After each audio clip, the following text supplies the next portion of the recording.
안녕하세요. 저는 내를 건너서 숲으로 도서관 상주작가 유수진입니다.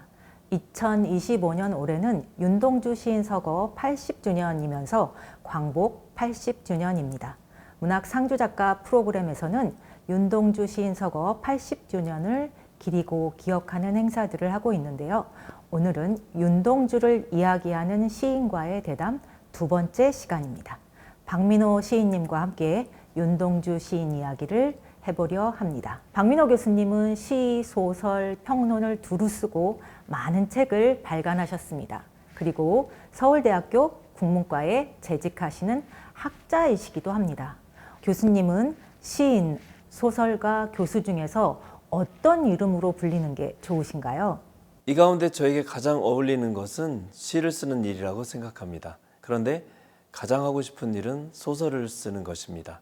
교수는 인생의 목표라기보다는 제가 문학이라는 목표를 향해서 나아가기 위한 하나의 과정이라고 생각합니다. 우리는 살면서 시간과 공간으로 좌표를 찍고 있습니다.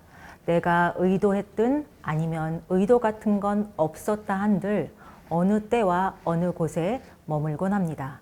시간과 공간이 쌍을 이루는 여러 좌표 중에서 고향이라는 좌표는 특별한 의미를 갖습니다. 특히 창작자의 문학세계에서 고향은 중요한 역할을 하는 경우가 많습니다. 창작자의 정체성과 고향은 밀접한 관계가 있어 보입니다.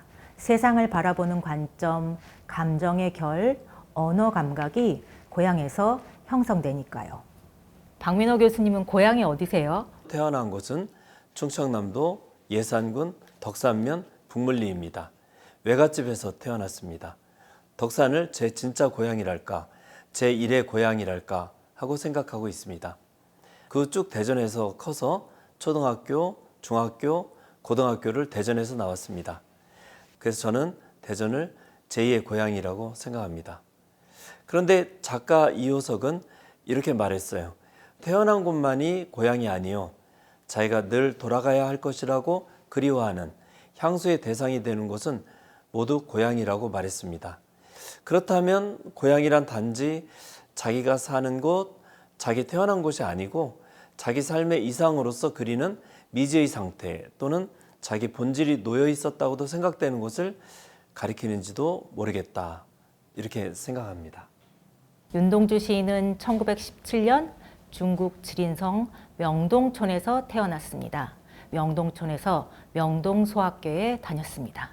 그곳에서 한글과 민족교육을 받으며 성장했습니다. 그리고 평양의 숭실중학교에 서울로 와서 연희전문학교 문과에 도쿄로 가서 리쿄대학 영문과에 입학했다가 교토로 가서 도시샤대학 영문과로 학교를 옮겼습니다.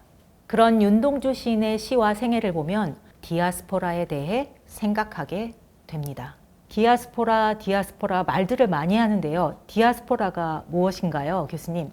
디아스포라는 고향을 떠나 다른 지역이나 국가에서 자신들의 규범과 문화를 유지하며 살아가는 집단 또는 그 현상을 의미합니다. 떠나온 고향에 대한 그리움과 언젠가는 돌아가고 싶다는 귀한 의식을 공유하며 공동체를 유지하는 상태를 포함하는 것이죠. 어원적으로는 흩뿌려진 사람들이라는 뜻이라고 할 수 있습니다. 고전적인 원형은 로마 시대 예루살렘을 나와서 전 세계로 흩어진 유대인의 경험에서 비롯되는 것이죠. 현대로 의미를 확장하면 일제강점기에 일본이나 만주에 정착한 우리 민족, 또 해방 이후에도 전 세계에 거주하며 문화적 네트워크를 형성하고 있는 한국인들도 디아스포라 상태에 있다고 할 수 있겠습니다. 최근에 자발적인 이주, 노동 이주, 또 난민 등 고향 상실의 아픔과 경계인으로서의 정체성을 공유하는 사람들, 그 현상을 가리켜 디아스포라라고 할 수 있겠죠. 윤동주 시인의 경우 시인의 태생부터 디아스포라였습니다. 그런데 교수님, 제가 궁금하고 주목한 부분은요, 윤동주 시인이 한글로만 시를 썼다는 겁니다. 중국어 시도 쓰고 일본어 시도 쓸 수 있었을 텐데 왜 한글로만 시를 창작했을까요? 우리말 한글이 혹시 윤동주 시인에게는 주머니 속 고향이었나? 그런 엉뚱한 생각이 들었습니다. 그의 마음의 본향은 그럼에도 한국적인 세계, 조선적인 세계에 있었다고 할 수 있습니다. 이 마음의 본향을 상징하고 또 표현할 수 있는 것이 바로 한글, 그리고 한글로 쓰는 시였을 것입니다.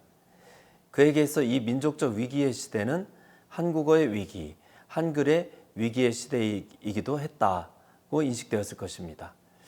1938년경에는 학교에서의 조선어 교육이 선택 과목으로 바뀌었고요.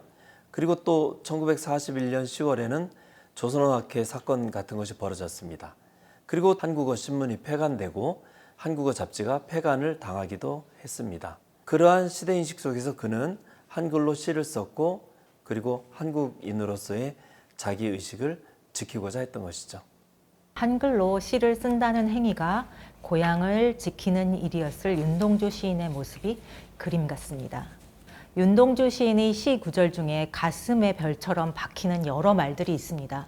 그 중에 하나가 쉽게 쓰여진 시의 육첩방은 남의 나라라는 구절입니다. 쉽게 쓰여진 시라니 시가 쉽게 써질 리 없지 않습니까?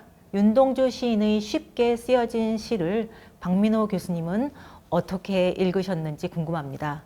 시 이야기를 하기 전에 먼저 박민호 교수님이 윤동주 시인의 쉽게 쓰여진 시를 낭송해 주시면 어떨까 싶습니다. 쉽게 쓰여진 시, 윤동주. 창밖에 밤비가 속살거려 육첩방은 남의 나라. 시인이란 슬픈 천명인 줄 알면서도 한 줄 시를 적어볼까? 남내와 사랑내 포근히 품긴 보내주신 학비 봉투를 받아 대학 노트를 끼고 늙은 교수의 강의 들으러 간다. 생각해보면 어릴 때 동무들 하나 둘 죄다 잃어버리고 나는 무얼 바라 나는 다만 홀로 침전하는 것일까? 인생은 살기 어렵다는데 시가 이렇게 쉽게 쓰여지는 것은 부끄러운 일이다. 육첩방은 남의 나라, 창밖에 밤비가 속살거리는데 등불을 밝혀 어둠을 조금 내몰고 시대처럼 올 아침을 기다리는 최후의 나. 나는 나에게 적은 손을 내밀어 눈물과 위안으로 잡는 최초의 악수. 윤동주는 자신이 남의 나라에 와서 공부한다는 것을 늘 의식했습니다. 바로 이 시에서와 같이 자기의 삶을 밑바닥까지 들여다보는 치열한 순수의식으로 쓴 것이기 때문에 영원히 순수할 수 있는 것이겠죠. 윤동주의 시 중에서 신화적 모티브가 보이는 시에 관해 이야기를 해보면 좋을 듯합니다. 박민호 교수님은 어떤 작품을 추천하시나요?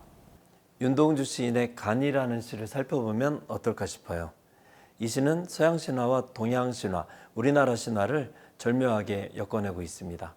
하나는 그리스 신화에서, 또 하나는 우리 한국 고전 소설의 신화적인 이야기에서 차용해 온 것이죠. 간이란 무엇일까? 이것은 어떤 사람의 정체성이며 본질이며 가장 소중한 것의 상징이라고 할 수 있겠습니다. 이 간의 이야기, 윤동주는 자신에게 닥친 정신적 생명의 위기와 이를 헤쳐나가겠다는 강력한 의지를 표현하고 있다고 생각합니다. 두 신화적 자아가 그렇게 엮여 있는 거였군요. 간, 본질, 고향, 이야기, 신화 이렇게 연결되네요. 박민호 교수님의 해설을 듣고 나니 보이지 않던 이미지까지 볼 수 있게 되었습니다. 좋은 의견을 주셔서 감사합니다, 교수님. 함께 이야기를 만들고 그 이야기를 받아들이면 공동체가 됩니다. 고향이 특별한 의미를 지니는 것은 같은 이야기를 공유해서입니다. 박민호 교수님과 윤동주 시인에 관해서 대담을 나누고 디아스포라 신화에 대해서도 의미 있는 이야기를 나누었습니다. 교수님 오늘 시인과의 대화 대담에 와주셔서 정말 감사합니다. 감사합니다. 윤동주의 내력이 담긴 도서관에 와서 이렇게 이야기를 나눌 수 있게 되어 무척 반갑고 고마웠습니다. 감사합니다.